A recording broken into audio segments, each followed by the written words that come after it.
Razia disiplin untuk mengenakan masker saat beraktivitas di luar rumah terus dilakukan oleh petugas dari Pemkot dan Pemda Kabupaten Bogor di sejumlah titik perbatasan antara kota dan Kabupaten Bogor, salah satunya di Jalan Raya Dramaga. Dalam razia wajib masker ini, petugas gabungan mengamankan 5 orang pengguna jalan yang kedapatan tak mengenakan masker saat berkendara. Para pelanggar ini pun kemudian diberikan sanksi mengucapkan teks Pancasila.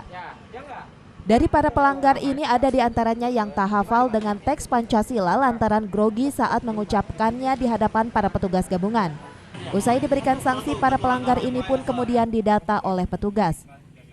Lupa nggak bawa masker. Emang nggak tahu sekarang wajib masker?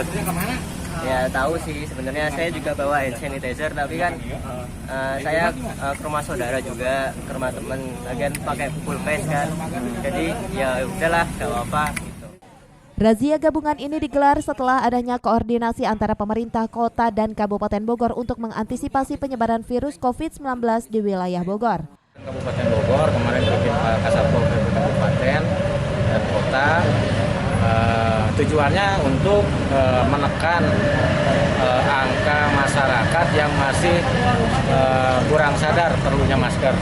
Ini hari ini kita gerakan kembali di perbatasan, makanya ini gabungan antara Satpol PP Kota dengan Kabupaten.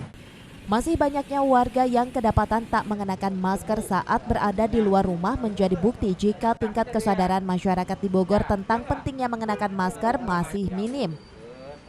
Dari Dramaga Kabupaten Bogor, Mande Jajar melaporkan.